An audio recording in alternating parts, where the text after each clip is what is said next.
মেয়েকে স্কুল থেকে নিয়ে আসার সময় বাজারে গিয়েছিলাম। বাজার থেকে আমি বেশ কিছু ধনিয়া পাতা নিয়ে এসেছি। আমি সবগুলি ধনিয়া পাতা বেছে ধুয়ে পানি ঝরাতে দিব প্রায় 1 ঘন্টার মতো। ধনিয়া পাতা দেখলেই আমার হাজবেন্ডের কথা খুব বেশি মনে পড়ে, কারণ উনি ধনিয়া পাতা খুব পছন্দ করে। সে যদি পারতো, আমার মনে হয় গরুর মাংসের মধ্যেও সে ধনিয়া পাতা দিত। আমার হাজবেন্ড যেহেতু দেশের বাইরে থাকে, সে নিজে নিজে রান্না করে। সে মুরগির মাংস আর গরুর মাংস বাদে সবকিছুতে ধনিয়া পাতা ইউজ করে। ইতিমধ্যেই আমার ধনিয়াপাতা সবগুলি বাছা শেষ। এখন আমি এগুলি সুন্দর করে ফ্রেশ ভাবে ধুয়ে নিব, আর খুব ভালোভাবে ধুতে হবে কারণ এগুলোর মধ্যে অনেক সময় ঘাস থাকে। আমার এখন সমস্ত ধনিয়া পাতাগুলি ধোয়া অলরেডি শেষ। আমি এখন খুব ভালোভাবে এই পানিগুলি ঝরতে দিব। এই যে টিপ টিপ করে পানি পড়ছে, এই পানিটা পড়বে না যখন, তখন পুরোপুরি আমার ধনিয়া পাতাটা মোটামুটি পানি ঝরানো হয়ে যাবে। এখন আমি কেচির সাহায্যে এই ধনিয়া পাতাগুলি খুব ভালোভাবে কুচে নিব।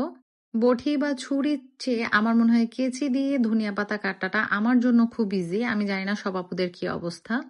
ধনিয়া পাতাগুলি কাটা হয়ে গেলে আমি বক্সে ঢাকনা লাগিয়ে এটা আমি ডিপ ফ্রিজে ফ্রোজেন করব 1 উইকের জন্য।